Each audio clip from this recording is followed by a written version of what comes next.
l'humanité illa ad-dakatira. Celui qui a détruit l'islam, c'est bien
إن الحمد لله نحمده ونستعينه ونستغفره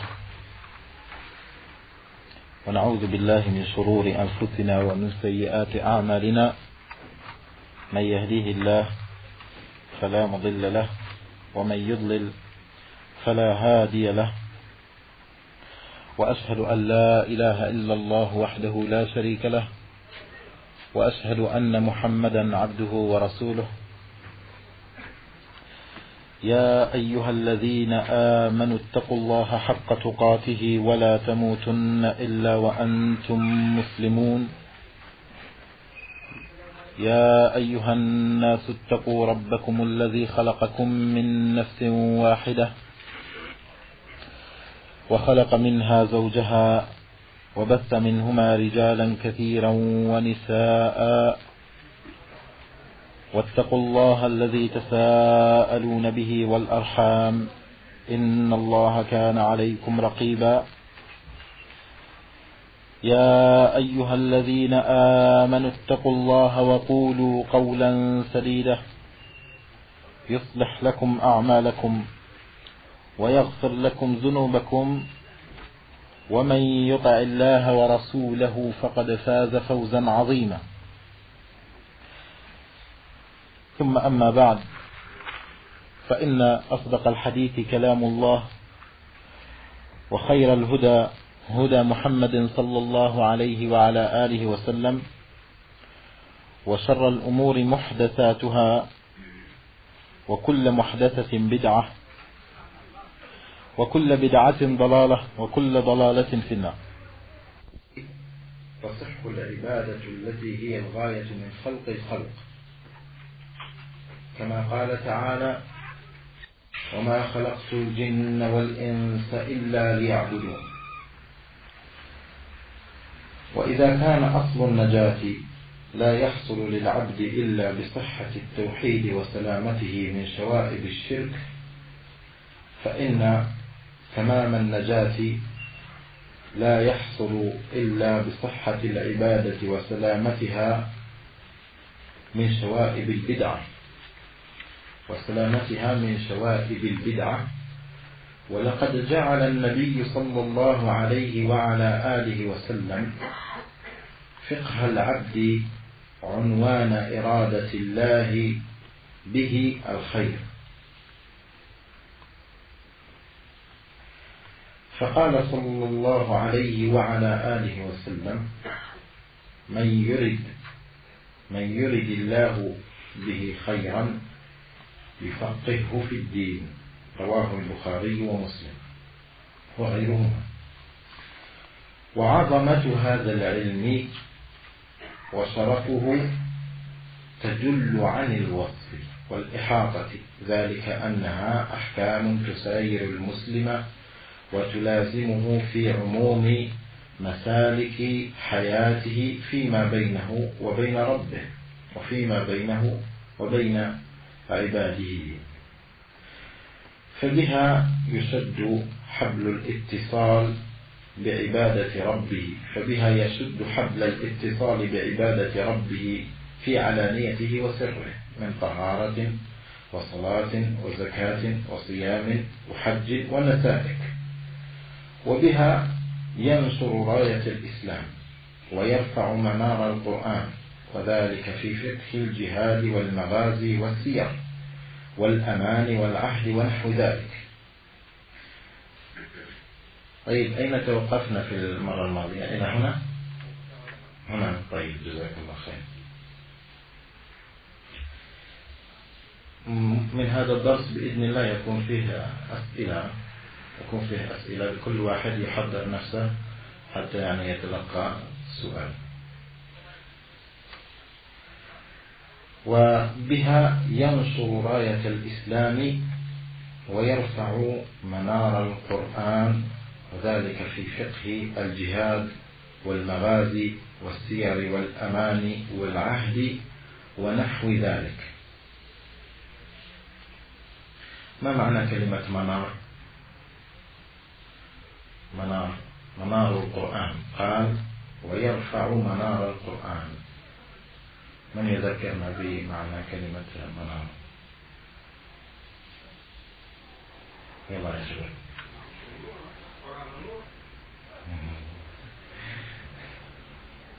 أخطأت. منار وليس النور. منار هي كلمة عربية. C'est presque ça, mais c'est manar. On va pas chercher comment. طيب، هذا هو. ولكن أصل كلمة منار هي اليوم موجودة في الفرنسية. سيمينار. On va pas chercher trop loin. ويرفع منار القرآن، وهو الشيء المرتفع من إذا عندك شيء، مثلا عندك بيت، إذا كان فيه شيء صاعد من البيت كل ذلك يسمى منار الباخرة. La chose qui apparaît haute de la chose même, c'est-à-dire si tu as une habitation, le point le plus haut c'est son minaret, c'est ce qu'on appelle manar en arabe. Mais ici c'est dans le sens figuré pour le Coran, c'est-à-dire montrer la valeur du Coran, non pas un livre comme les livres précédents, ou bien plutôt, plus exactement, non pas comme n'importe quel livre que détiennent aujourd'hui les juifs et les chrétiens et autres. Ça dépasse un livre, un simple livre à lire seulement. Non, mais démontrer le minaret, c'est-à-dire la chose qui a donné plus de valeur à ce livre-là, c'est ses sens. Ces paroles, ce n'est pas des paroles de créatures, c'est une parole divine d'Allah subhanahu wa ta'ala. L'essence qui démontre que cette parole, son origine, ce n'est pas d'une origine, c'est-à-dire d'une créature, mais elle mérite qu'elle soit attribuée à un créateur, tellement sa valeur et tellement le contenu de ses sens. ويرفع منار القرآن وذلك في فقه الجهاد والمغازي والسير والأمان والعهد ونحو ذلك. قال المؤلف وبها يتطلب الرزق المباح. من يتطلب هنا؟ وين صاحب الطلب هذا؟ من هو؟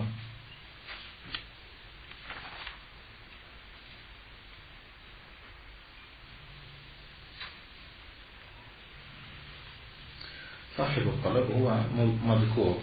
انظروا فوق في المقدمة، قال في السطر الثالث في السطر الثالث, la troisième ligne, vous allez voir qu'il est en train de dire وعظمة هذا العلم.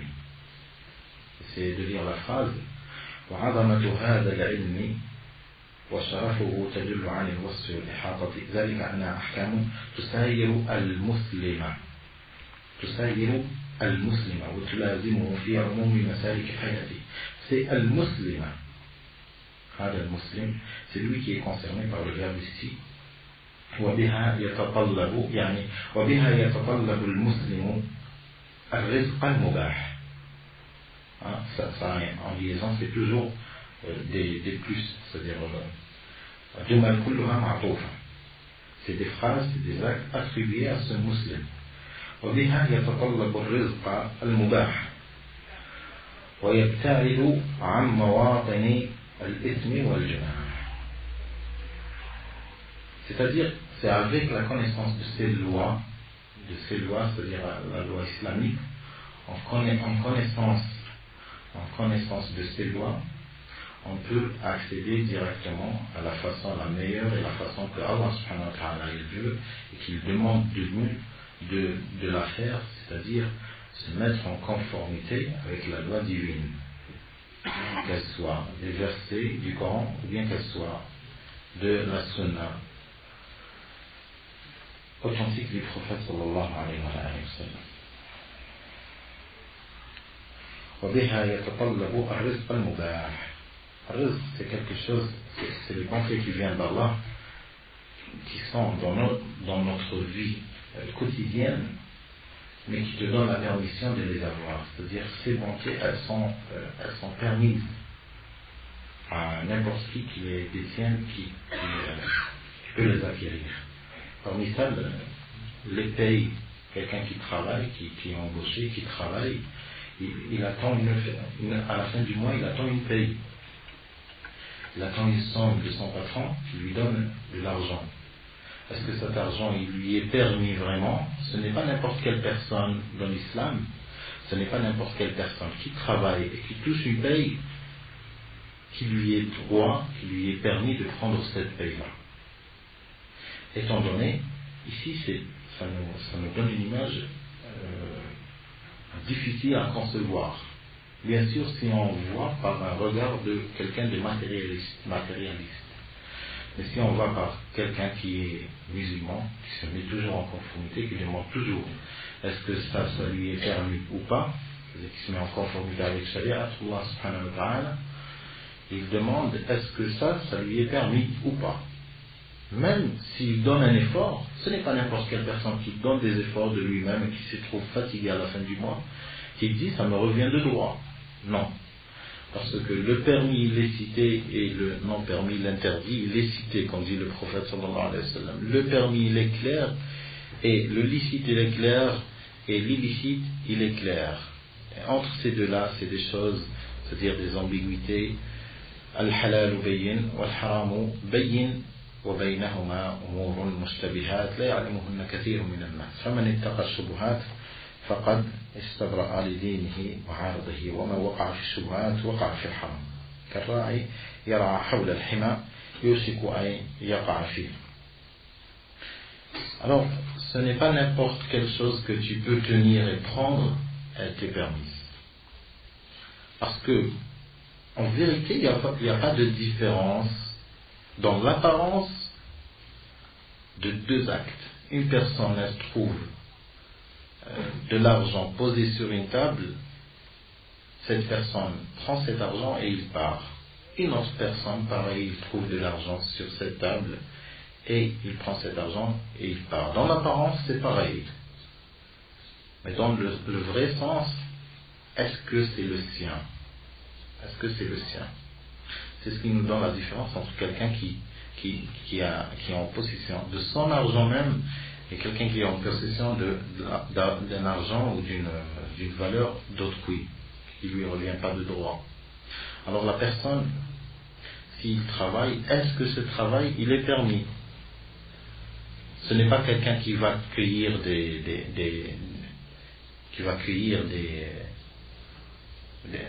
tomates. Ce n'est pas pareil que quelqu'un qui va cueillir des raisins dans la période des vendanges. ne sont pas pareils. Parce que celui-là, c'est un musulman, il doit réfléchir. Est-ce que je vais aider les gens à faire du bien avec ça, à se nourrir avec? Est-ce que cette nourriture, elle leur revient de droit? C'est-à-dire, est-ce qu'elle est permise qu'ils mangent cette nourriture? Les tomates, je ne crois pas que quelqu'un va dire que c'est interdit. Ce qui n'est pas le cas pour le raisin, qui sait très bien, surtout dans les pays non musulmans, c'est très bien que c'est la période de vendange, ils vont faire du vin et de l'alcool avec. Alors, il n'a pas le droit, il lui revient. Alors, il n'a pas le droit, il lui revient pas le droit d'occuper ce travail et de donner son effort pour produire ce produit interdit. Alors la personne, avec le fiqh, en étudiant la loi islamique, il saura qu'il y a des choses qu'il n'a pas le droit de les faire, quoi qu'elles sont accessibles. Mais ce qui est accessible, ce n'est pas obligatoirement que c'est permis. Ce n'est pas obligatoirement que c'est permis. وبها يتطلب الرزق المباح ce qui est permis. ويبتعد عن مواطن الإثم والجناح. Et en connaissance des lois divines, il s'interdit de se retrouver dans des lieux ou dans des places ou dans des situations qui donneront une fausse image d'un vrai croyant. Par exemple, quelqu'un qui est occupé par le commerce, il fait du commerce et il vend des vêtements. Il vend des vêtements de femmes. Il vend des vêtements de femmes. Il y en a plusieurs qui vendent des vêtements de femmes, mais lorsque tu essaies de voir ce qu'ils vendent, tu vas trouver qu'il est en train de voir des habits qui ne sont pas des habits de musulmans. C'est-à-dire qu'ils ne vont pas en conformité avec l'islam, c'est-à-dire genre des pantalons serrés pour les femmes, ou bien des jupes trop courtes, ou courtes, simplement courtes, pas de différence. Alors cette personne qui vend ces habits-là, peut-être qu'il va dire, moi je vais les vendre pour une personne, que pour les frères, pour qu'ils donnent ces habits-là à leur femme, pour que sa femme, elle les porte en la présence de son mari chez elle. Et ça, je ne vois pas de problème en ça. Surtout ici en France, pour des causes qui sont connues, ce n'est pas le moment de les détailler. Mais cette personne, si on va partir, on va lui demander qu'est-ce qui l'emmène à vendre ces habits-là, il va nous dire son motif. Mais il y a des personnes, ce n'est pas tout le monde qui demande. Ce n'est pas tout le monde qui demande pourquoi tu vends ça. Subhanallah, tu es un musulman, tu n'as pas le droit d'aider les gens à porter de tels habits. Ce n'est pas n'importe qui demande. Et ceux qui ne demandent pas, sont les personnes qui parlent le plus. Ceux qui ne demandent pas le motif, mais attends, j'arrive pas à concevoir quelque chose, tu es musulman, tu es avec nous, à ce que la femme elle porte le hijab et tout, mais en même temps tu vends de tels habits. Comment ça c'est? Celui-là, il a demandé, et c'est bien de demander, ou plutôt c'est mieux d'éclaircir. C'est mieux que la personne éclaircisse sa position. C'est-à-dire, ce vendeur-là, il éclaircit dans les yeux des gens sa position. Que je ne suis pas en train de vendre à n'importe qui. Mais les personnes qui parlent dans le dos sont ceux qui ne demandent pas. Et sont ceux qui ne demandent pas que la situation soit éclaircie. Pourquoi ? Pour des affaires du passé entre lui et cette personne-là, il a trouvé le motif pour noircir la face de celui-là dans les yeux des gens. Alors il va saisir cette occasion et il noircit sa face. Ça c'est un musulman, je l'ai vu en train de vendre des habits de... Hein? Alors cette personne, le vendeur et celui qui parle dans le dos, ils sont dans le péché. Ils sont dans la calomnie, dans la médisance, ils sont tombés dans... Ils y étaient avant, parce que ce n'est pas une éducation qui commence du jour au lendemain. Wa alaykum salam wa rahmatullahi wa barakatuh. Alors, le vendeur, comment il doit se comporter? Il doit éclaircir sa face. Et il doit éclaircir sa position de vendeur de ses habits, que ce n'est pas pour n'importe qui, et je ne vends pas pour n'importe qui. Bon, il ne va pas faire une pancarte, mais il ne va pas vendre devant, dans une place publique ou bien dans le marché. Il ne va pas vendre aussi. Il le vend entre lui et les frères. Il connaît un frère, il lui dit voilà ce que j'ai complètement. Il lui vend chez lui ou bien dans des rendez-vous, il vend à ses clients. Ils sont connus que leurs femmes, elles ne vont pas porter ses habits dehors. Alors cette personne, il doit se blanchir la face dans ces situations pareilles. Et ça, ce n'est qu'un exemple. Sinon, vous allez trouver des exemples plus en relation avec la science. Une personne qui a des livres chez lui, des fois vous entrez chez des frères, vous allez trouver chez eux des livres, par exemple, de Mohammed al-Ghazali ou bien de Sayyid Qutb ou bien la réunification des sciences de la religion. Après, toi tu vas dire non mais le frère c'est un salafi, je sais que sa source de l'islam c'est le kitab, le sunnah et la voie des prédécesseurs, mais qu'est-ce qu'il fait ce livre chez lui? Alors quelqu'un, normalement une personne, elle prend ces livres-là qui font dévier la personne, le musulman de la voie de la droiture, il les met dans une place spéciale, que les livres de la dérivée. Alors il va les mettre dans une case spéciale dans sa bibliothèque, il met une pancarte, il écrit par exemple livre à ne pas toucher pour n'importe qui, ou c'est à lui de voir. C'est-à-dire il ne doit pas laisser des livres comme ça, parce qu'il y en a des personnes qui vont lui dire non mais attends, j'ai lu des livres de Sayyid Qutb dans ta bibliothèque, pourquoi tu les as? Alors lui il va dire son motif, il va donner son motif, comme quoi moi ces livres-là je les ai achetés pour retirer par exemple les paragraphes de l'auteur même et les donner aux gens qui prennent Sayyid Qutb pour divin. C'est de prendre ces paroles de son propre livre même. Mais ça, bien sûr, aussi ça, ce n'est pas n'importe qui, bien sûr, comme le conseil des savants.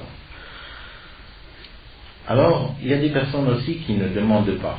Qui ne demandent pas, attends, j'ai lu un livre de telle personne, de gens de la passion et tout, des gens de l'innovation, j'ai trouvé son livre dans ta bibliothèque. Il y en a des personnes qui vont pas parler comme ça. Il va voir avec un quart d'œil. Après, il va laisser, il va tout cacher dans sa poitrine lorsqu'il sort, ou bien lorsqu'il se retrouve avec des frères et tout, machallah. Dire, quoi? Je t'ai vu la dernière fois, tu disais salam alaykoum à ce frère-là. Oui, il dit pas salam, j'ai trouvé chez lui des livres de Hassan al-Banna, des livres de Sayyid Qutb. Allez, on doit l'égarer complètement, on doit le mettre en quarantaine. Non. Non, ce n'est pas comme ça, ce n'est pas de la sorte. Si on sent que quelque chose n'est pas bonne, si on est vraiment des personnes qui veulent du bien, on doit dire à cette personne, sous forme de quelqu'un qui demande. Je ne conseille personne à être sous forme de quelqu'un qui critique directement, parce que si tu critiques directement, il pourra te donner un motif valable et tu te retrouveras une personne qui accuse directement plus vite que son ombre. Alors, la personne elle doit s'abstenir et demander et à éclaircir ces positions-là. Et ça, c'est trop connu dans la vente, dans le sujet de la vente et tout. ويبتعد عن مواطن الإثم والجناح c'est l'embarras. الجناح c'est l'embarras. C'est une personne qui est dans l'embarras lors de n'importe quel sujet, que ce soit le commerce, que ce soit l'ithme ou le junah, l'interdiction. Le junah, c'est l'embarras, mais qui tombe dans le haram. dans l'illicite en même temps. وذلك في فقه المعاملات من بيع وشراء وخيار وربا وصرف وما جرى مجرى ذلك مما يرتبط بمعاملات الخلق المالية لبعضهم مع بعض. قال وذلك في فقه المعاملات من بيع وشراء. Tout ce qu'on vient de citer, il est cité par détail et comment le prophète sallallahu alayhi wa sallam ainsi que ses compagnons radiyallahu anhum comment se comporter dans des situations pareilles dans les livres de fiqh, dans le chapitre des ventes et de l'achat et tout, Kitab al-Buyura. Ça s'appelle Kitab al-Buyura. Ouais, al-Buyura, c'est le pluriel de Bay'a. C'est le pluriel de Bay'a, la vente. Min bay'in wa shira' wa khiyarin wa riba. Et dans ce livre-là qu'on a, il donne, bien sûr, le résultat définitif sans entamer la divergence, sans citer la divergence entre les savants. D'un côté, c'est pour cela qu'on l'a pris comme référence. Et il nous a été demandé une fois j'ai entendu personnellement des échos sur certains frères qui disent pourquoi il a choisi ce livre-là, étant donné que ce livre, c'est une personne, celui qui l'a fait, ce n'est pas une personne de confiance, ce n'est pas une personne de confiance et ce n'est pas une personne qui est sur la sunna et tout. Et il y a beaucoup de fautes. Alors, premièrement, celui qui a dit ces propos-là, avant de les dire comme ça, je suis le premier concerné. C'est moi qui ai choisi le livre. Normalement, s'il voulait vraiment du bien, qu'il vienne et qu'il discute, qu'il m'éclaircisse sur le sujet, sur le livre, que ce n'est pas un salafi qui l'a fait, que ce n'est pas un salafi, et que ce livre il contient des fautes. Je ne sais pas ce qu'ils veulent dire par faute. Est-ce qu'ils se sont trompés, ils n'ont pas dit ce que lui il est convaincu, ou bien ils se sont trompés, il n'a pas dit ce que n'a pas dit le Coran et la Sunna. Alors les personnes qui ont des doutes sur le livre, je les invite moi je les invite et je parle à tout le monde. Alhamdulillah, et je n'ai jamais critiqué quelqu'un dans l'assistance, étant donné que je sais très bien que nous tous on est en train d'apprendre. Celui qui connaît des défauts dans le livre, qui nous les cite, comme certains frères, ils ont vu un livre, l'abandon de la salat, un livre qui est connu, un frère de France. Certains frères, ils sont ici, m'ont déconseillé le livre. Et quand par hasard, il y a deux personnes qui m'ont déconseillé le livre. Alaykoum salam wa rahmatullah. La première personne, elle m'a déconseillé le livre. Je lui ai dit pourquoi j'ai déconseillé ce livre. Elle m'a dit parce que les savants, ils l'ont cité. C'est quel savant? Je dis c'est le frère Chouki.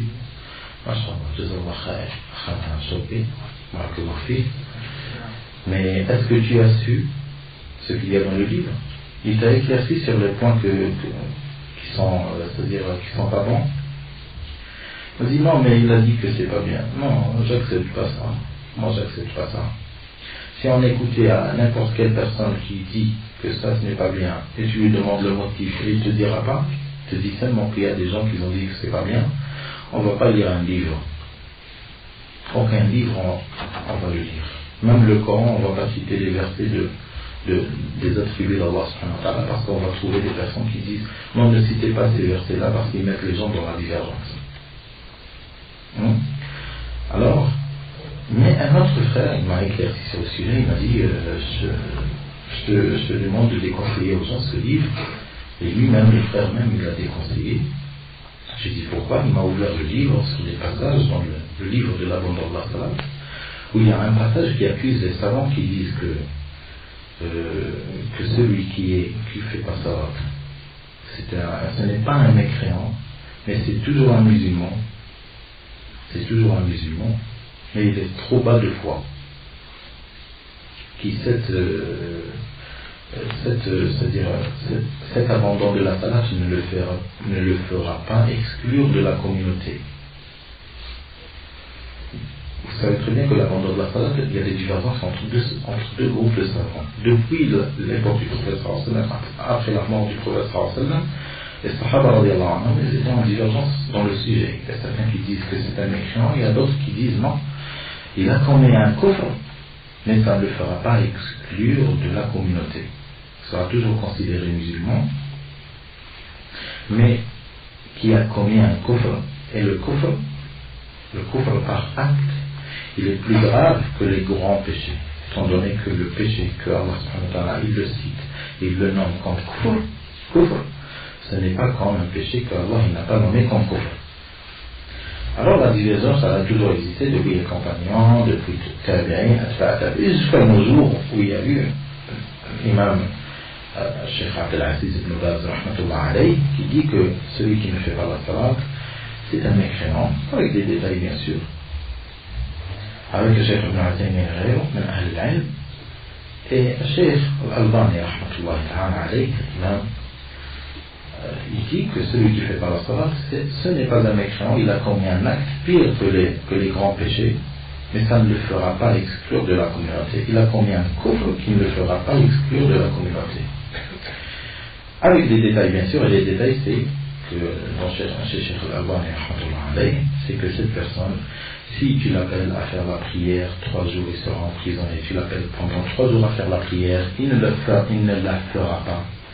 C'est considéré comme un kafir, étant donné que tu vas le menacer pendant 3 jours, le gouverneur il va le menacer pendant 3 jours en prison, il va lui dire fais la salat, il ne le fait pas. Et il va le menacer d'être exécuté. Le 2e jour pareil, le 3e jour pareil. Alors, Cheikh Al-Albani, il dit ce que dit Ibn Taymiyyah rahmatullah ta'ala alayhi fi kitab al-Iman, une personne que tu menaces de mort 3 jours, pendant 3 jours, et il ne fait pas la salat, c'est qu'il n'y a rien comme foi dans le cœur. C'est que c'est un coup. C'est que le travail de cette époque, ils ne veulent pas lire ces propos de Cheikh Al-Albani rahmatullah alayhi. Alors le frère, il m'a fait retirer le passage dans le livre de l'abandon de la salat. Il m'a fait montrer un passage là où le frère, je crois, Abu Soumayya, le frère Abu Soumayya, il cite que ceux qui disent que celui qui fait pas la salat, ce n'est pas un musulman, ils font partie de la secte de Murji'a. Et ça n'a jamais été dit par quelqu'un de science. Ça n'a jamais été dit par quelqu'un de science. Je ne sais pas comment il va se comporter envers les Sahaba qu'ils ont pris de telles positions. Est-ce que c'est des Murji'a ou bien est-ce que c'est lui qui est un takfiri? Point d'interrogation. Alors on a dit ويبتعد عن مواطن الإثم والجناح وذلك في فقه المعاملات من بيع وشراء وخيار وربا.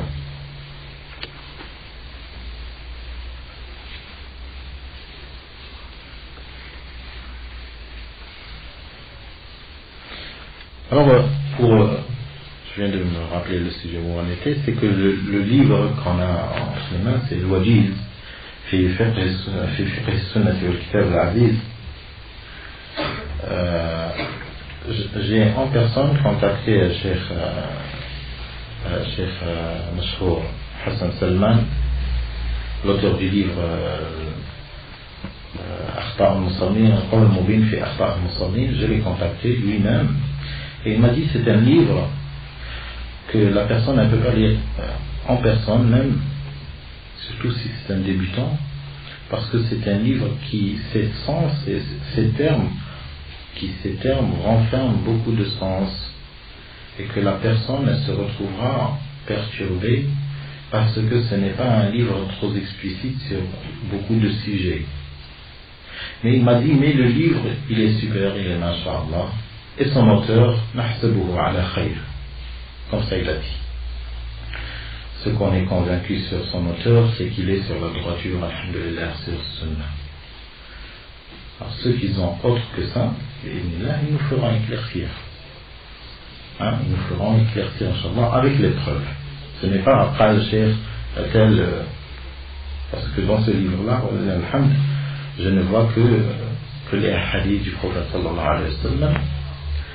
Et en plus, ils sont authentifiés. Et la majorité de ces ressources, c'est l'authentification des hadiths, même dans certaines positions dans le fiqh, sont pris du livre de Cheikh Nasr Al-Albani, rahmatullah ta'ala.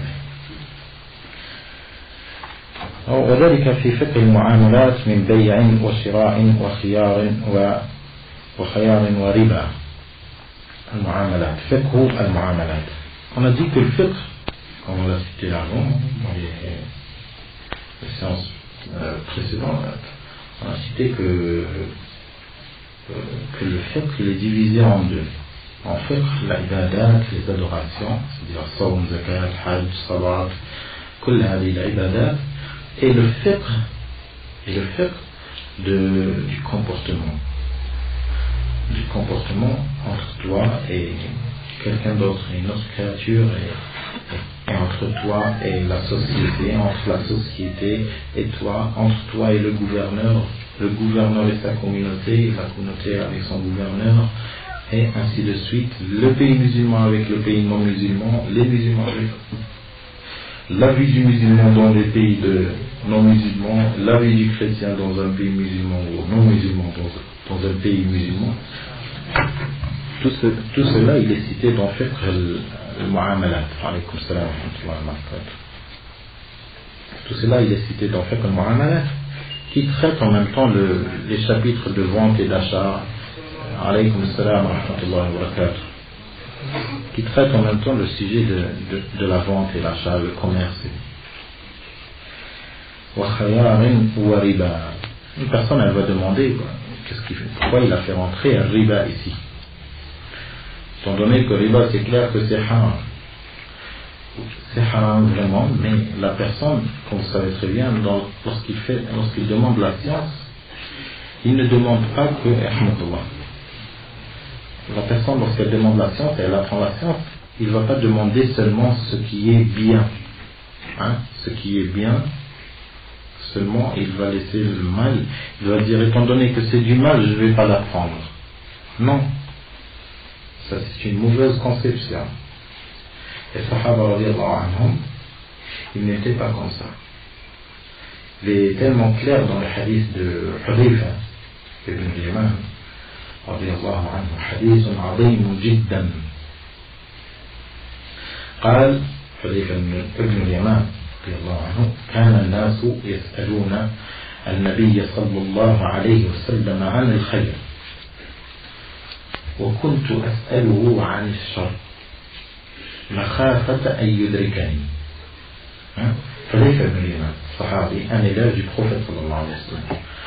Regardez comment le prophète il leur a appris la science. كان الناس يسألون النبي صلى الله عليه وسلم عن الخير, c'est-à-dire فضاء الأعمال, الجنة والنار وكذا. كانوا يسألونه عن الخير. ماذا يقربنا إلى الله؟ قل يا رسول الله أفضل الأعمال, أحب الأعمال إلى الله ما هي؟ عليكم السلام ورحمة الله وبركاته. ما هي أحب الأعمال, أحب العبادات؟ هل إذا فعلت كذا يغفر الله لي ذنوبي كذا؟ Mais Hudayfa ibn al-Yaman, il demandait un chapitre qui était d'une très grande importance, qui est Ashar. Il demandait que le mal. Et pourquoi il a rajouté Hudayfa ibn al-Yaman? De peur que je serais atteint par ce mal ou que je ne tomberai dans ce mal-là. Étant donné que l'aslu fil ashya al-ibaha, l'origine dans les choses c'est la permission, étant donné que ça c'est l'origine, alors on demande ce qui est interdit. Ce qui est interdit c'est al-haram. Haram c'est le plus court. Il y a moins de choses haram que de choses permises. Alors si on veut apprendre, on ne va pas commencer à apprendre les choses qui sont permises, étant donné que l'origine dans les choses c'est la permission, et avant il n'y avait pas de législation. Et avant, il n'y avait pas de législation. Alors comment si tu vas commencer à apprendre les choses qui te sont permises, comment tu vas? Jusqu'à quand tu vas apprendre? Tu vas apprendre tout ce qui existe sur terre comme choses et qui ne sont pas interdites. Alors l'origine dans les choses, avant, tout était permis, tout était permis. Même ne pas faire salat, c'était permis, étant donné qu'il n'y avait pas de salat avant. Alors, ni salat, ni zakat, ni hajj, ni sawm, ni rien. Tu es comme ça, tu crois en Allah, tu fais ce que tu veux comme adoration, tu vas, tu tu t'enfermes dans des grottes et tu invoques Allah subhanahu wa ta'ala, les adorations, comme tu la conçois toi-même. Étant donné qu'avant il n'y avait pas de sorte d'adoration, de façon d'adorer. C'est-à-dire la façon qui existe aujourd'hui, qui est dans l'islam cité dans les versets du Coran ou bien dans les hadiths authentiques du prophète sallallahu alayhi wa sallam. Alors, pour apprendre plus rapidement les choses, mieux vaut commencer par les choses ashar. Et surtout dans la fin des temps. Surtout à la fin des temps. Pourquoi? Parce que al-fitan ظلمات بعضها فوق بعض كما قال النبي صلى الله عليه وسلم تكون فتن كقطع الليل المظلم يصبح الحليم فيها حيران. Fitan. Les situations, la personne ne sait pas où se mettre, avec qui se mettre. Chacun il prétend la sunna. Avec qui je vais me mettre? Alors si on avait demandé avant, le hadith de Hudayfa radiyallahu anhu, regardez si Hudayfa radiyallahu anhu il n'avait pas demandé. Bi'idnillah, Allah il l'aurait dévoilé. Il y aurait quelqu'un autre que Hudayfa et il aurait demandé à son prophète sallallahu alayhi wa sallam de le dire. Étant donné que c'est la religion d'Allah et elle doit être éclaircie comme Allah il le veut. Alors Hudayfa radiyallahu anhu il a dit Kana an-nas, les gens ils demandaient le prophète sallallahu alayhi wa sallam que les choses bonnes. Pourquoi? Pour qu'il les fasse. Et moi je ne demandais que le mal, que tout ce qui est négatif. Alors je demandais le prophète sallallahu alayhi wa sallam kuntu as'aluhu an ash-sharr. Pourquoi? Non pas pour le faire. Mais kuntu as'aluhu an ash-sharr makhafata an yudrikani. De peur que je ne serais atteint par ce mal. Alors je demandais le prophète sallallahu alayhi wa sallam la qualité de ce mal, les sortes du mal. Mais là, on va essayer de le faire extrêmement. Et là, on va essayer de faire hadith Hudayfa dans un cours à part. Tellement son importance, surtout à ces jours-ci qu'on est en train de vivre. C'est pour cela, il y a des vers qui disent عرفت الشر لا للشر ولكن لتوقيه ومن لم يعرف الخير من الشر يقع فيه. Je n'ai demandé l'existence du mal que pour l'éviter, et celui qui ne saura pas la différence entre le mal et le bien, il va tomber dans le mal. عرفت الشر لا للشر ولكن لتوقيه ومن لم يعرف الخير من الشر يقع فيه. C'est de là que vient l'importance de connaître le mal et de connaître tout ce qui est négatif, tout ce que Allah subhanahu wa ta'ala n'aime pas et son prophète sallallahu alayhi wa sallam, il est bon de le connaître et de le savoir. Et de cela, de cette conception-là, de connaître le mal, on retrouve ça chez les savants lorsqu'ils citent dans leurs livres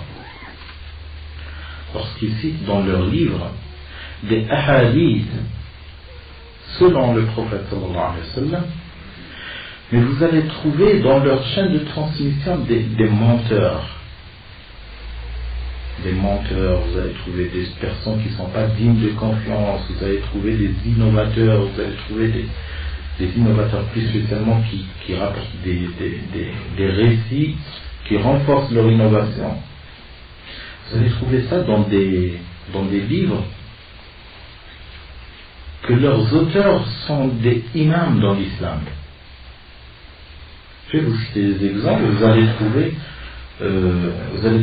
trouver Tafsir Jami' al-Bayan fi ta'wil ayat al-Qur'an. Ce tafsir qui est aujourd'hui nommé Tafsir al-Tabari, Abu Ja'far Muhammad ibn Jarir al-Tabari, rahimahullah. Ce tafsir il contient beaucoup de chaînes de transmission et c'est dans la spécialité des chaînes de transmission, c'est-à-dire al-Tafsir bil-Ma'thur, al-Tafsir bil-Hadith, والتفسير بالأثر عن الصحابة رضي الله عنهم وعن التابعين أتباع التابعين بالإسناد avec les chaînes de transmission. Mais dans les chaînes de transmission, vous allez trouver des personnes qui ne sont pas dignes de confiance, qui sont même des menteurs même. Et c'est connu cela chez les savants. Et pourtant les savants ils disent que le meilleur tafsir qui n'a jamais existé, c'est bien le tafsir d'Ibn Jarir al-Tabari. Et pourtant un ignorant, ou bien un soi-disant un docteur dans le Sharia, dans le hadith aujourd'hui, les docteurs d'aujourd'hui, il va ouvrir ce livre, il va trouver, oh là là là là, et ça c'est Imam al-Tabari, c'est ça l'Imam al-Tabari, regarde cette personne. Mais cet ignorant, il n'a pas connu ce sens qu'on a cité, ce sens de savoir, même le mal. Si pour cette chaîne de transmission, là où il y a un menteur, personne ne nous a cité la chaîne de transmission, il nous a cité seulement le hadith, ou bien il nous a même pas cité le hadith. Mais le hadith, il sera cité dans nos jours, par exemple, il sera trouvé dans des manuscrits, ils vont nous dire Qala Rasul sallallahu alayhi wa sallam Man lam yahtab bi umur al-muslimina falaysa minhum. Ou bien Qala al-Nabi sallallahu alayhi wa sallam Ashabi kal-nujum bi-ayyihim iqtadaytum ihtadaytum. Ou bien Qala al-Nabi sallallahu alayhi wa sallam Ikhtilafu ummati rahma. Comment les savants ils ont pu dire que ce hadith c'est un mensonge. Ce n'est pas un hadith du prophète sallallahu alayhi wa sallam, mais ce n'est que du pur mensonge.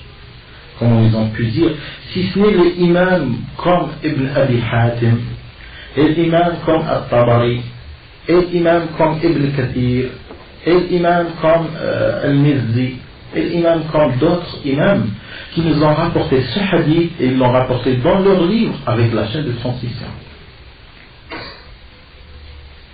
Alors, lorsqu'on trouve un hadith, qui on ne sait pas si c'est un hadith authentique, il y a un innovateur qui nous ramène un hadith qui renforce son innovation, et sans chaîne de transmission, il le ramène. Alors, pour connaître sa valeur, il faut voir sa chaîne de transmission. Alors, les savants, ils se réfèrent sur l'origine des manuscrits, les livres qui ont rapporté ce hadith avec sa chaîne de transmission. C'est qui l'ont rapporté? Alors, ils commencent à lire. محمد بن حاتم الرازي كذاب الذهبي كذاب الحسن بن مسلم كذاب ضعيف جدا كذاب. Alors les savants qui connaissent le hadith, les chaînes de transmission, ils se réfèrent aux livres qu'ils ont rapportés avec la chaîne de transmission. Alors si At-Tabari n'a pas rapporté ces hadiths avec leur chaîne de transmission dans leur livre, dans son livre même, on n'aura jamais su si cet innovateur il a raison de rapporter ce hadith ou non. Et de là vient la règle chez les savants qui dit Man asnadaka faqad ahalak. C'est-à-dire celui qui t'a donné la chaîne de transmission dans le livre, il s'est délibéré de toute responsabilité. Alors il t'a donné ça, et c'est des livres qui sont étudiés par des savants et non pas par n'importe qui, par un footballeur ou bien par un skater. Ce n'est pas n'importe qui lit Tafsir At-Tabari. Mais de nos jours, il y a des personnes, on ne peut pas dire à des personnes, tu n'as pas le droit de lire ce livre, sinon je t'emmène chez le khalifa. Il n'y a pas ça. C'est pour ça, aujourd'hui, les livres, ils sont lus par n'importe qui. Ils sont lus par, je sais pas, par Ramadan, lus par Iqiyusen. Ils sont lus par n'importe qui ne savent même pas prononcer les chaînes de transmission. Tana, ils ne savent même pas. Il fait Noun, Alif, il ne sait même pas est-ce que c'est Akhbarana ou bien Anba'ana. C'est des livres qui ne sont pas accessibles à n'importe qui. Walillah alhamd. Walhamdulillah. نور هذه الكتب نور. فلذلك أصحاب الظلمات ما يستطيعون أن يدخلوا مثل الخفافيش comme les chauves-souris. Ils ne vivent que dans le noir. Je les emmène dans un lieu comme je sais où, en plein prairie à midi, ils ne peuvent résister. C'est comme ça les livres de Ahl al-Sunnah wal Jama'a sont éclatants. Quelqu'un qui vit que dans les obscurités, il ne peut essayer de voir. Walillahi alhamd.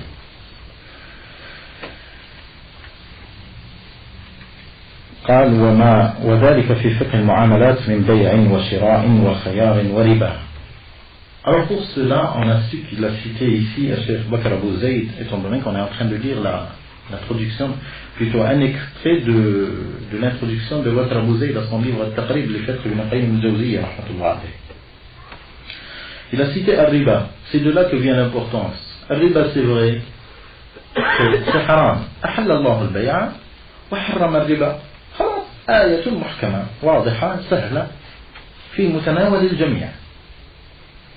أحل الله البيع وحرم الربا.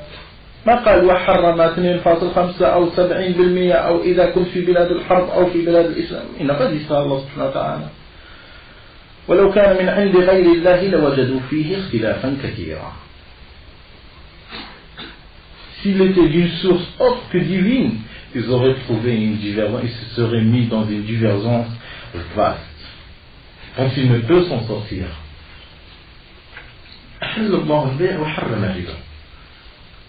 Mais d'où vient l'importance de lire le riba, étant donné que le verset il est clair? Parce qu'il y a des personnes qui ont des ambiguïtés, parce qu'il y a des savants qui n'ont pas su des hadiths clairs du prophète sallallahu alayhi wa sallam, qui ont entamé l'explication, qui se sont mis à expliquer dans l'exégèse du Coran avec leurs avis, comme il est dans l'origine de l'école d'Irak, Madrasatul Ra'i, le rite de Ahnaf, Madrasatul Ra'i, yaqisuna al-umura bi ara'ihim. De là viennent les dégâts qui nous viennent de Ahnaf. Wa khayarin wa riba wa sarfin wa ma jara majra dhalik. Alors riba aujourd'hui elle a été discutée par plusieurs. Est-ce que le riba c'est halal ou c'est haram? Je vais faire un pavillon. Est-ce que c'est permis ou non? Alors pour ne pas faire tomber les personnes dans l'embarras, non pas il nous ramène un verset qui dit que ça c'est une preuve que si tu es dans Bilad al-Kufar il t'est permis, ou bien un hadith. Non, même pas un qawl sahabi, qawl imam. Étant donné qu'un imam il a dit ça, il a dit que dans les pays de Kufar vous avez le droit de faire des actions entre vous et le Kufar avec le riba, que dans l'origine, eux-mêmes ils disent que c'est haram si c'était un musulman, mais si c'est un kafir avec toi, c'est un kafir, tu as le droit selon certains imams. C'est quoi leur preuve? Leur preuve c'est un imam. C'est un imam qui l'a dit. Nous on dit Abu Hanifa rahmatullah alayhi. On ne dit pas Abu Hanifa sallallahu alayhi wa sallam, bien Abu Hanifa azza wa jal. On ne dit pas cela nous. لماذا؟ لأن الحلال والحرام يأتي من عند الله. هم إذا قالوا بأن أبا حنيفة أحل الربا. إيش معنى؟ معنى c'est comme si ils étaient en train de dire Abu Hanifa azza wa jal. ولكن أحل الله البيع وحرم الربا رغم أنف من تكلم في المسألة. رغم أنفه أحل الله البيع وحرم الربا. حلال البيع شراء حلال. ربا أيما قرض جر منفعة فهو ربا. النبي صلى الله عليه وسلم مسألة واضحة. فلله الحمد ما عندنا مشكلة. تحبون سعة الدنيا؟ تحبون تعيشون في بيوت واسعة؟ عيش في بيت واسع ولكن في الحرام لا بركة فيه. حتى إذا ذهبت وعشت tu vas habiter dans des pavillons, c'est qui qu'il y a dans ton entourage? Dans ton entourage, c'est qui qu'il y a? Que des Jacqueline et Joséphine et... C'est vrai, si tu vis dans un HLM, j'ai jamais que des cris le matin. Voilà, ilaha ilhamd. Celui qui a l'imam dans son cœur, alhamdulillah, les cris des musulmans, il les sentira comme si c'était des chants d'oiseaux en plein printemps. Mais celui qui veut, il dit que pour que mes enfants ils soient bien éduqués, c'est du pur mensonge. Ou bien, ça c'est du pur mensonge pour certains. Mais pour d'autres, ils se sont trompés. Selon les personnes. Si c'est quelqu'un qui est dans le dîn, qui connaît la valeur de la mosquée, la valeur de la salat, qui aime Allah subhanahu wa ta'ala, mais il peut tomber dans des avis comme ça, ou bien être influencé par des pensées pareilles. On dit à cette personne qui s'est trompée. Qui s'est trompée. Et alhamd, il y a ceux qui sont dans le dîn et qui ont vu que les pavillons, ça ne mène à nulle part, et il commencera à perdre ses enfants comme si c'était une bougie qui était, comme si leur foi c'était une bougie qui était en train de s'éteindre. C'est à ce moment-là qu'ils ont repensé à revendre leur pavillon et venir dans les HLM. Si tu tombes malade ou bien si tu as une crise, ta femme elle a une crise, elle n'a même pas de voisin. S'il y a Ramadan, comment tu vas vivre Ramadan dans un... Il n'y a pas d'ambiance de musulmans et tout. Alhamdulillah, alhamdulillah. وخيار وربا وصرف وما جرى مجرى ذلك مما يرتبط بمعاملات الخلق المالية لبعضهم مع بعض.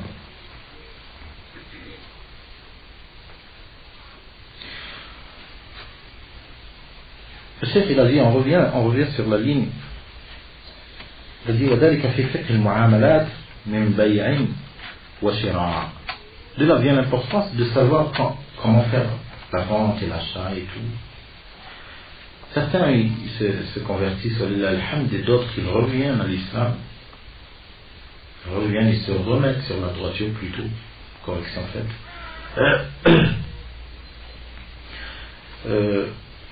Mais ils se retrouvent avec des trucs qui ne sont pas permis dans l'islam. Comment il va faire? Il saura que ce n'est pas parce qu'ils ne sont pas permis que pour les autres qui sont permis. Quand par exemple quelqu'un qui est convaincu que la télé par exemple c'est interdit. Il est convaincu que la télé c'est interdit. Il va dire, étant donné que la télé c'est interdit, attends je vais voir... il faut savoir que c'est interdit pour lui, pour un autre musulman pareil que lui, c'est interdit. Il va dire, attends, je vais la vendre à un kafir. Et de là vient l'importance de le fiqh. S'il avait le fiqh, sa connaissance dans le droit musulman, il saura qu'il ne lui sera pas permis de vendre la télé à un kafir pareil. Ouais, parce que cela vient sous le fondement que les kuffars, que les non-musulmans, en général ceux qui n'est pas musulmans, il est concerné par les sujets, par l'interdiction. Il est concerné par l'interdiction qui a été, c'est-à-dire que le musulman il a été, c'est-à-dire lui a été cité que c'est interdit pour lui. Si une chose par exemple elle nous est interdite, est-ce que pour le chrétien ou pour le juif ou pour autre que musulman, est-ce que c'est interdit pareil ou bien c'est permis? Étant donné qu'il ne dit pas la ilaha illallah, c'est lorsqu'il dit la ilaha illallah qu'il sera comme ça. Non.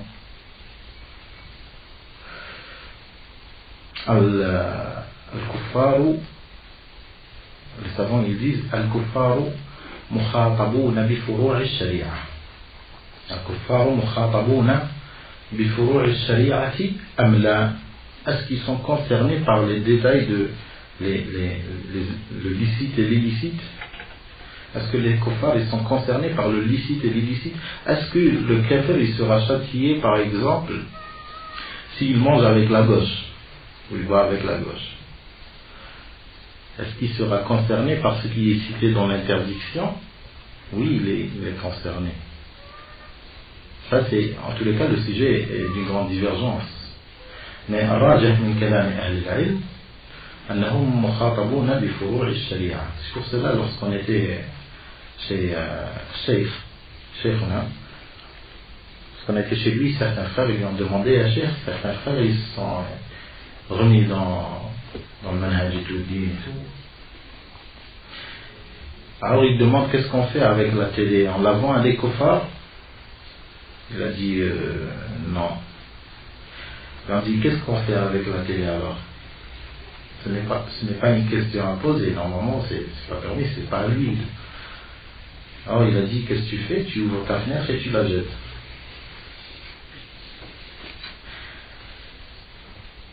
Alors, الكفار ليسوا مخاطبين أو مخاطبون بفروع الشريعة ومحاسبون عليها مثل الصلاة.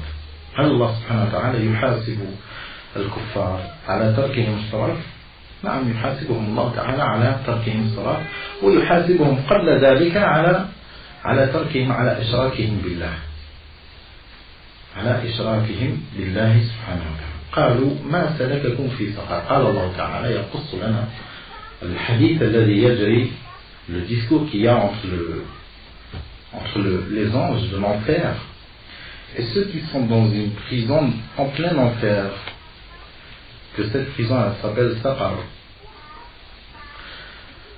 Alors ces personnes-là, ils demandent aux personnes qui se trouvent dans la prison, ils leur disent ما سلككم في سقر؟ قالوا ما سلككم في سقر؟ قالوا لم نكن من المصلين ولم نكن نطعم المسكين وكنا نخوض مع الخائضين. قالوا لم نكن من المصلين. Il leur a été dit pourquoi vous êtes en prison, en enfer? Ils ont dit parce que on ne faisait pas la salat.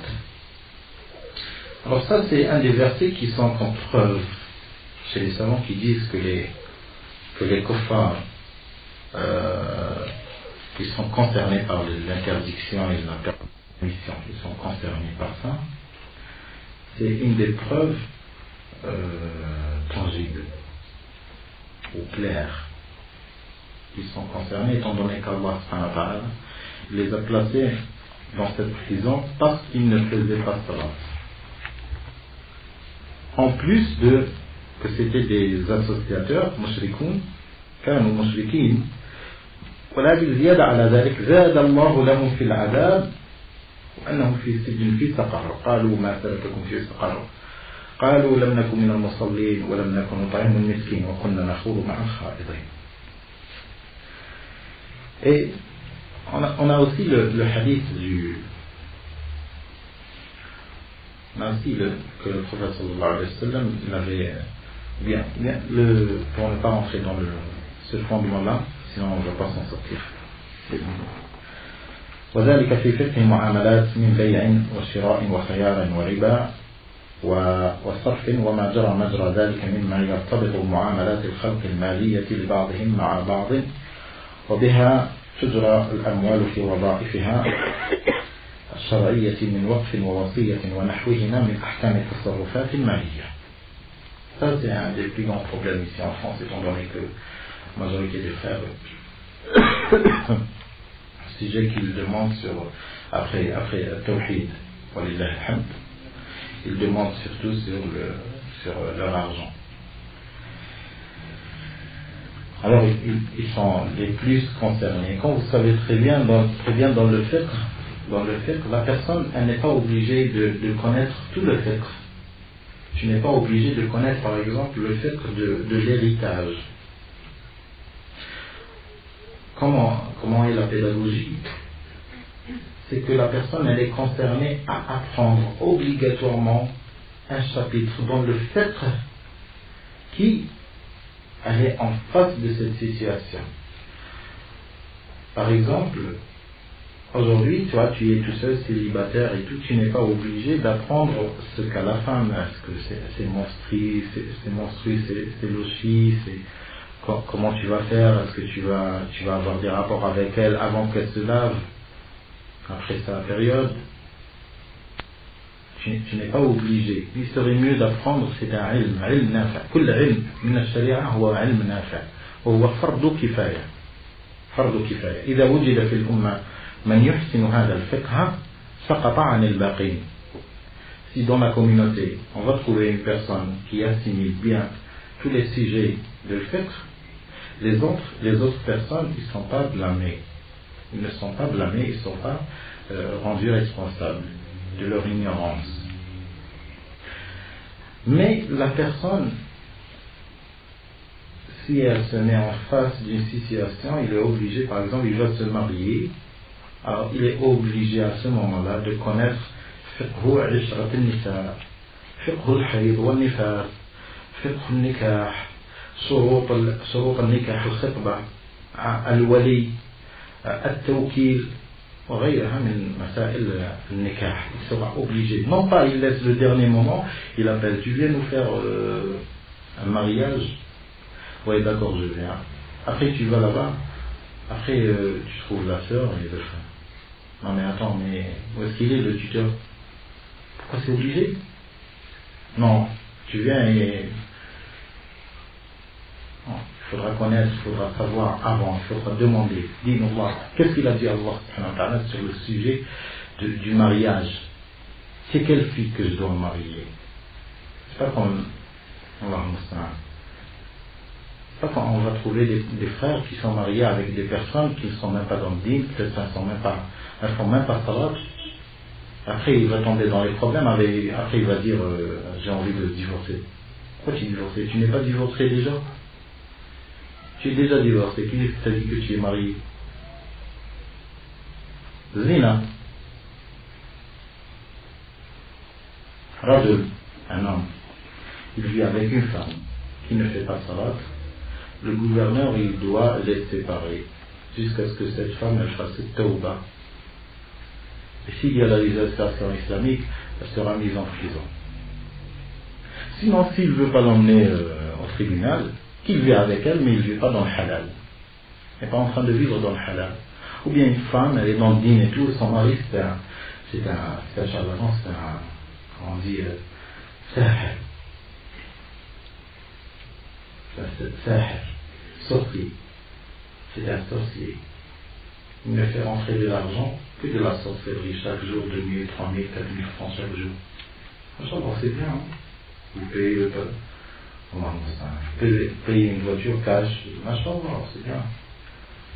Mais est-ce que c'est halal? Vous êtes en train de vivre en halal? Et ainsi de suite, vous allez trouver des cas. Allah al-Musta'an. Je vais se marier avec une femme. Allah, je trouve même du mal à dire une femme. Parce que c'est en verlan que je dois le dire. Alors, il va vivre avec une femme qui ne ressemble même pas à une femme. Après, il va dire, tu vas lui dire, mon frère, c'est ta femme, celle-là que j'ai vue. Oui, c'est ma femme. Oui, c'est ma femme, mais elle est prête d'entrer dans le dîn. Elle est en train de chercher. Je t'ai marié avec elle lorsque tu étais dans le Jahiliya, entre parenthèses Jahiliya. Non, je savais avant, mais je me suis dit, Inch'Allah, elle va revenir, Inch'Allah, parce qu'elle accepte, elle est en train de chercher, elle cherche dans le dîn et tout. Avant, qui t'a permis? Personne.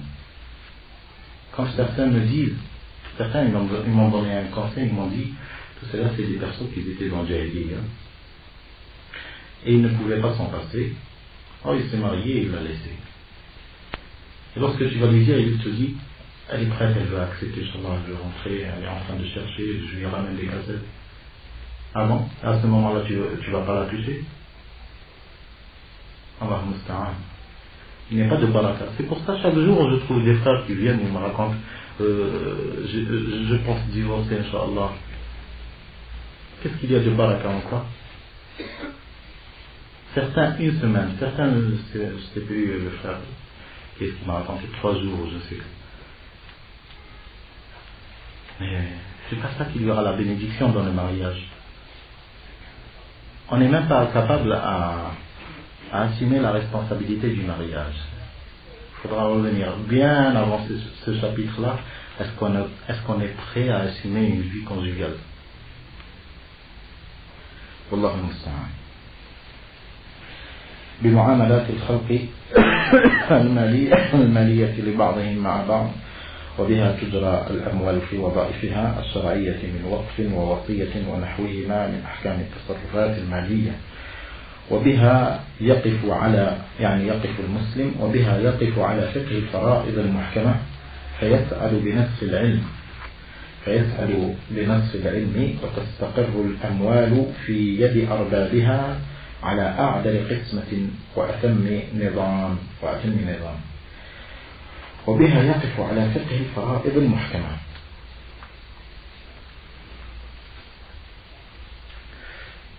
La question de l'héritage, c'est الفرائض علم الفرائض. هذا علم بذاته وقد ألف فيه العلماء كتب بذاتها. قال الشيخ الإمام ابن عثيمين رحمة الله تعالى عليه ورحمه الله وإياه وحفظه الله وأطال الله في عمره على الخير وعلى السنة، قال عنده كتاب في ذلك وعنده رسالة لطيفة اسمها تسهيل الفرائض، تسهيل علم الفرائض. C'est la source de l'héritage. L'imam Ibn Uthaymin, il a fait un ouvrage sur le sujet. Il a expliqué ce qu'est l'héritage et comment il doit être partagé. Al-Fara'id al-Muhkam yas'alu bi nasf al-'ilm. Il sera dans l'aisance après, lorsqu'il saura que cet argent est revenu aux personnes prioritaires, ce qui leur revient de droit, il sera à l'aise, il sera en pleine aisance. Il a fait ce que Allah subhanahu wa ta'ala lui a dit. Non pas il va mourir, il va laisser son argent, ses enfants ils vont se déchirer sur cet argent. Ce n'est pas une vie, ce n'est pas une vie de musulmans, quoi qu'ils sont musulmans. فيسعد بنصف العلم وتستقر الأموال في يد أربابها على أعدل قسمة وأتم نظام وبفقهها ينعم بالحياة الزوجية الشرعية وما يلحق بها من الأحكام. C'est ce qu'on vient de parler sur la vie conjugale, c'est en connaissant le fiqh avec ces chapitres dans la vie, c'est-à-dire qu'est-ce que Allah subhanahu wa ta'ala demande de nous, pourquoi il nous a permis de nous marier, la morale du mariage dans l'islam, ce qu'est le mariage dans la sunna du prophète sallallahu alayhi wa sallam, comment le prophète sallallahu alayhi wa sallam il vivait avec ses femmes, les compagnons radiyallahu anhum, كيف كانوا يعيشون مع زوجاتهم مع أزواجهم كيف كانوا يعيشون. On apprendra un minimum de sira, comment se comporter, étant donné qu'on dit al-kitab wa sunnah ala fahmi salaf al-umma. Alors on doit faire salaf al-umma, on doit le connaître, la compréhension, comment ils ont compris as-sahaba radiyallahu anhum, comment ils ont compris et comment ils ont imité le prophète sallallahu alayhi wa sallam dans la vie avec leurs épouses.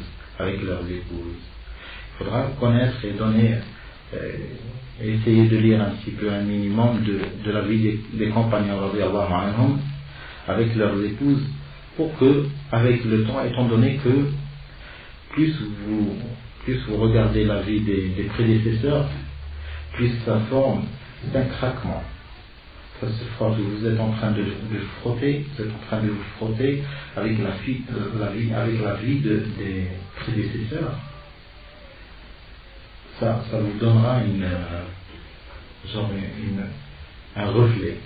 Ce sera un reflet sur votre personnalité. Mais si vous ne regardez pas les prédécesseurs, vous allez prendre le reflet des personnes qui vous regardez toujours. C'est pour ça qu'on voit un frère, il a des problèmes graves avec sa femme. Dans l'origine, il n'y a rien. Si tu essayes d'arranger sa vie conjugale, il n'y a rien comme problème. Mais il se crée des problèmes. Mais si c'était le seul, on dirait, mais spécimen, photocopie, plusieurs photocopies. Pourquoi? Parce qu'on ne regarde pas Sahaba radiyallahu anhu. Si on regarde Sahaba, on va se contenter de la vie de Sahaba, on ne va pas suivre cette personne. Et si on ne suit pas Sahaba radiyallahu anhum, on va essayer de voir, on suit. Dans tous les cas, on va suivre. C'est pour cela, ça c'est un des défauts de votre vie ici. Parce que si vous êtes dans des pays musulmans, c'est pour ça, lorsqu'on vient du pays, on vient ici, on regarde des comportements de mari et femme. C'est grave, on n'arrive pas à concevoir, impossible. Peut-être le mari au bled, il frappe sa femme. Il y a des problèmes qui ne sont pas arrangés, et la femme, elle ne peut remettre la tête sur les épaules qu'en frappant des fois. Mais comment frapper? On frappe, premièrement, pas le visage, et deuxièmement, des coups qui ne laisseront pas de marque. Des coups qui ne laisseront pas de marque. وخير الهدي هدي النبي صلى الله عليه وسلم. Et le prophète صلى الله عليه وسلم, il n'a jamais frappé. صلى الله عليه وسلم. Jusqu'à ce que Anas رضي الله عنه, il a dit, خدمت النبي صلى الله عليه وسلم 10 سنين فما سمعته قال لما فعلت هذا ولم تفعل هذا وما ضربت يد رسول الله صلى الله عليه وسلم شيئا قط. Le prophète صلى الله عليه وسلم, il n'a jamais frappé quelque chose avec sa main. Un musulman, il doit être serein. Il doit être calme, il doit être... Parce que c'est Dinullah qui le gère. Je trouve une personne, il est tout seul, après un coup de poing sur le parterre. Oh, qu'est-ce que tu as? Le processus de paix de Palestine, il est sur ton épaule ou quoi? Qu'est-ce que tu as? C'est un comportement de musulman. Tu dois le faire européen, mon frère. Et tu l'as fait toi-même, ne viens pas nous dire... C'est ton Coran chaque jour. C'est le Coran, ce n'est pas un comportement normal de personne qui est stressée comme ça chaque jour. Alors s'il n'y a pas le parterre, il rentre chez lui, c'est quoi? C'est cette créature qu'Allah lui a donnée comme amana. Comment on frappe ici?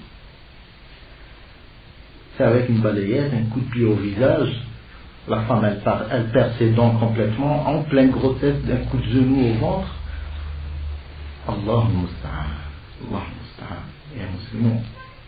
Ittaqullaha fi nisaikum. Mas'uluna antum yawm al-qiyamah. Allah, il va demander à chacun de nous comment tu t'es comporté avec ta femme. Et Allah, il va demander à chacune des femmes comment elle s'est comportée avec son mari. On écoute des histoires. Allahul musta'an. Musiba. Musiba. Et des frères, ils accusent leurs femmes. Ils accusent leurs femmes chez les responsables. Elle nous fait de l'intégrisme et tout. Allah musta'an, t'es musulman. أنت السلفي يأتي العمرة والحج تذهب إلى الشيخ ربيع وتذهب إلى الشيخ فوزان وتأتي أشرطة الله المستعان. ليس هكذا الإسلام، فضلا عن السلفية. هذا يراجع نفسه الذي يفكر هكذا، يراجع سلفيته. لا، ليس سلفي، بل إخواني لا يقبلونه، الإخوان لا يقبلونه، كما قال الشيخ ربيع في عنا المعروف. الإخوان لا يقبلونه. Ils auront de la honte d'accepter dans leur rang une personne pareille. Une personne, elle oblige sa femme à la sodomie. Si elle ne fait pas, elle repartira chez ses parents. Qu'elle repart, il lui est obligé de repartir. Elle devra demander de partir avant qu'il ne commence. Ça c'est un musulman. Allah musta'an. Comme il a dit Ibn Abbas radiyallahu anhuma, une personne lui a demandé qu'est-ce que la sodomie, ou bien est-ce que c'est permis la sodomie. Ibn Abbas, il s'est tourné vers les autres et il leur a dit, mais qu'est-ce qu'il a? Il me demande. Elle a commencé à se dévêtir. Après il a vu qu'elle avait une maladie sur sa peau. Maladie qui déforme la peau complètement, c'est un défaut. Lorsqu'il a vu cela, il n'a pas fait de grimace, il n'a rien fait. Il a fait tout ce qu'il fallait comme en première nuit avec sa femme et tout. Mais jour après jour, ça commence à faire l'effet cela. Qu'est-ce qu'il a fait? Il a fait comme s'il était malade de ses yeux. Il se plaignait des yeux alors qu'il n'avait rien. Et après, jusqu'à se plaindre, jusqu'au point où il a dit qu'il a perdu la vue. Parce qu'il avait peur que sa femme regarde chaque jour son mari, l'a regardé sur les points, sur les parties là où elle a la déformation. Il avait peur que sa femme elle sera angoissée. Lorsqu'une femme sera angoissée sur sa beauté, ça y est, elle peut arriver même jusqu'à mourir. Alors il s'est mis à se plaindre jusqu'à dire qu'il a perdu la vue, pour qu'elle ne soit pas angoissée et pour qu'elle fasse tout ce qu'il y a comme plaisir avec son mari sans avoir des remords, sans avoir des inquiétudes. Et il a dit, j'ai vécu avec elle 20 ans. Et 20 ans, elle a cru que son mari il était aveugle, après elle était morte. Il n'a pas voulu vexer sa femme seulement.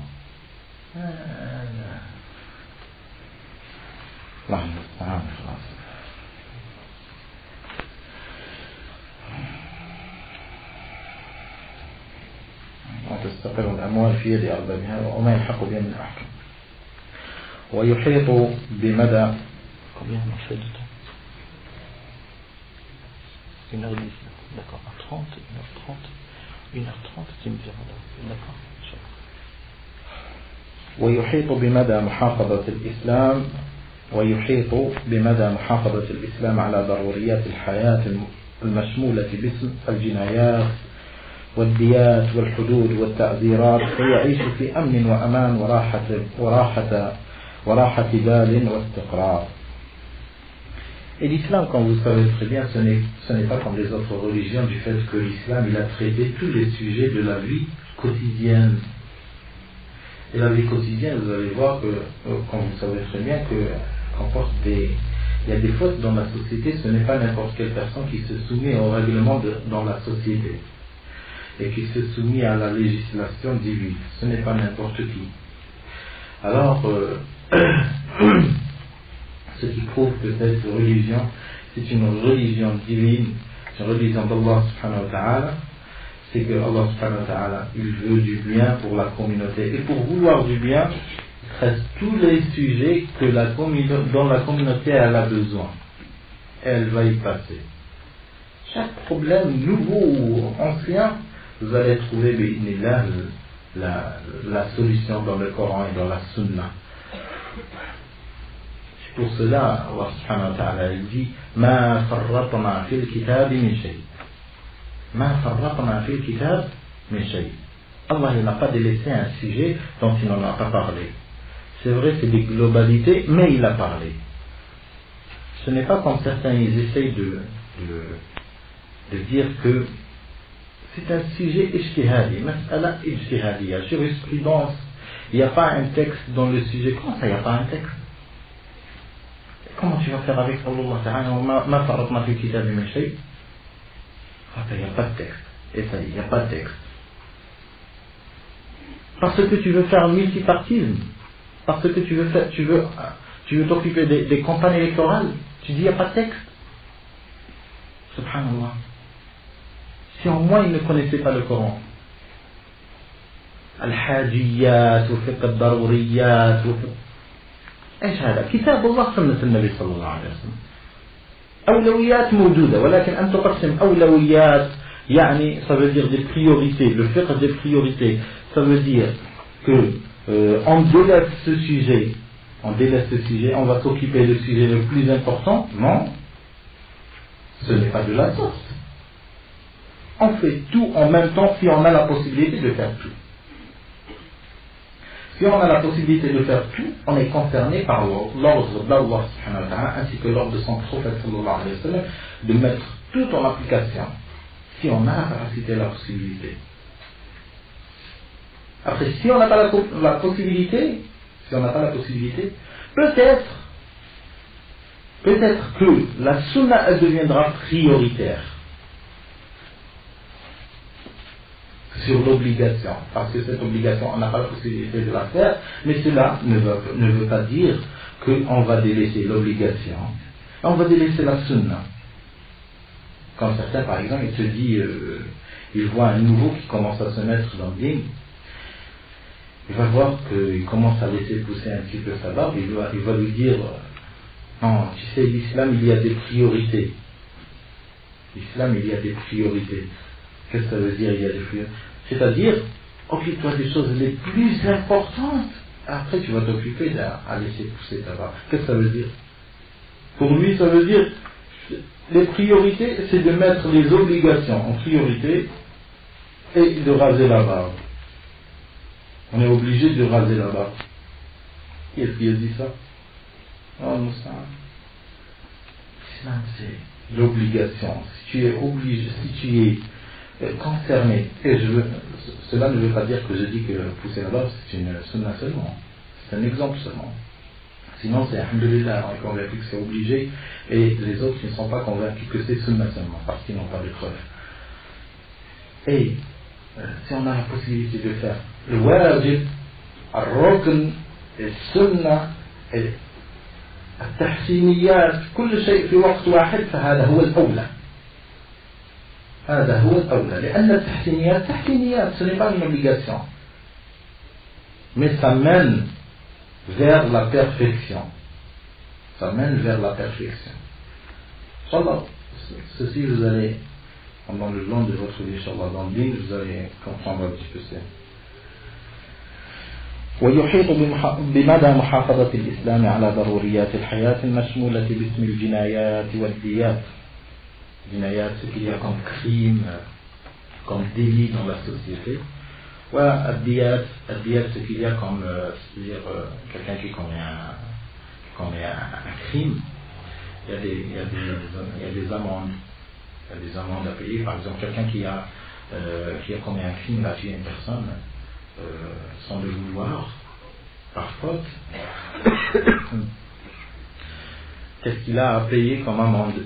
الدية جمعها ديات, الديات والحدود c'est les peines.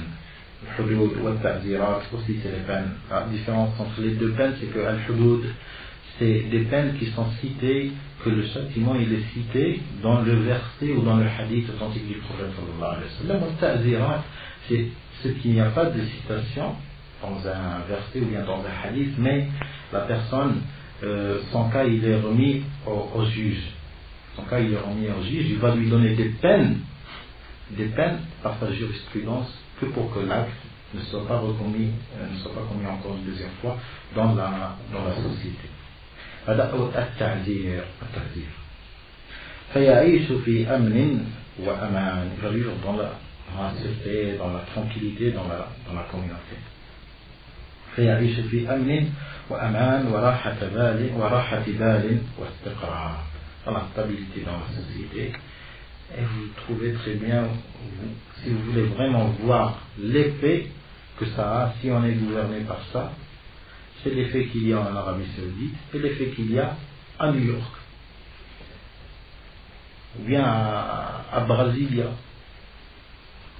Brasilia, c'est à une année, je ne me rappelle plus, c'est 86, où ça a été classé le pays dans le nombre de crimes le plus.